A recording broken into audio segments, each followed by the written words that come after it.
Daraga area po, Daraga area. Papuntang Binitayan. Sir Alan Ray Bautista. Punta po itong Binitayan sa Daraga.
Nandito po kami ngayon sa sa may part ng Kilikao.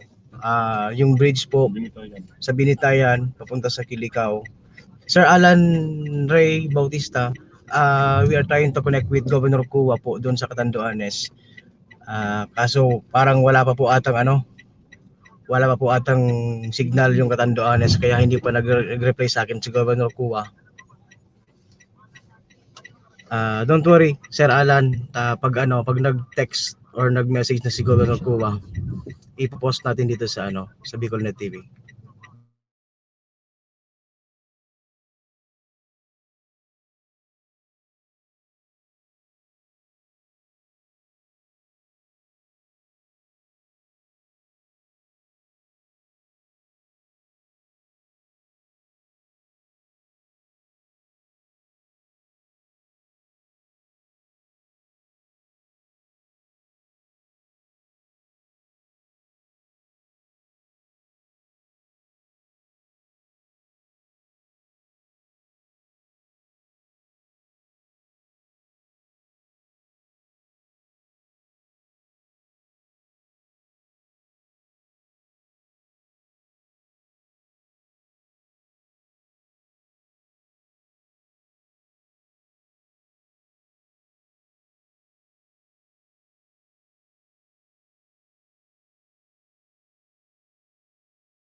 Ito po ang sitwasyon ngayon ng ng sitwasyon ng Kilikao, yung Yawa River po ito, baha.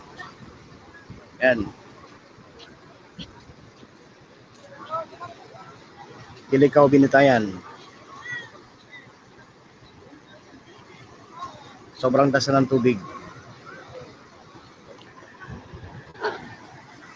At yung part doon ng tulay na putol. Ayan, yung part doon na tulay. Putol.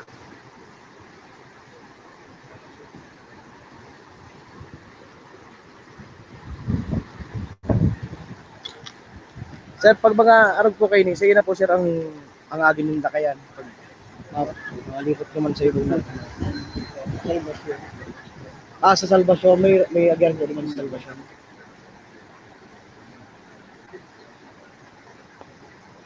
Grabe yan, oh.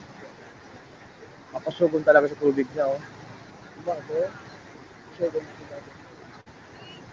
Mga ano, ito na putol ito, ngunya naman sa sa naputol. Buti wala mong kiyano, hiyaon naman sa tulay ko na putol. Ayan, so ito pong tulay connecting Kilikao and Binitayan, putol po sa ngunyan. So, yan. Mga alas 8.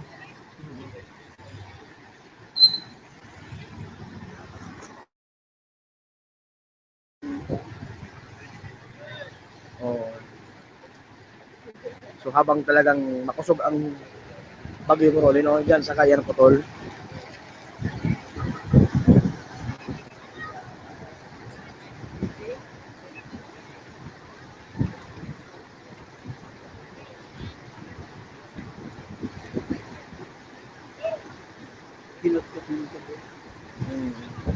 Grabe.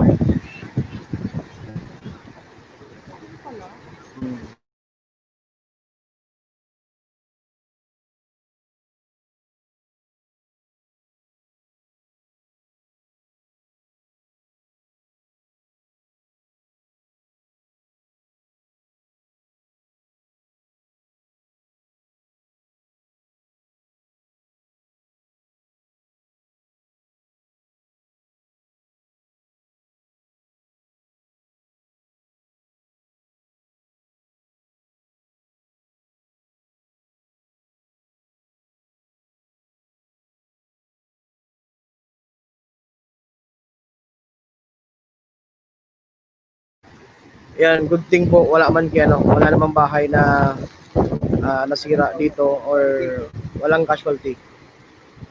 Malapit dito sa ano, sa Yawa River pa to, sir, no? Ako na yung Yawa. Binit Yawa. Ito, pero itong river na ito, Yawa to. Binitayan, okay, Binitayan. Binitayan, Kilikao, Binitayan Bridge. Putol ang Binitayan Bridge.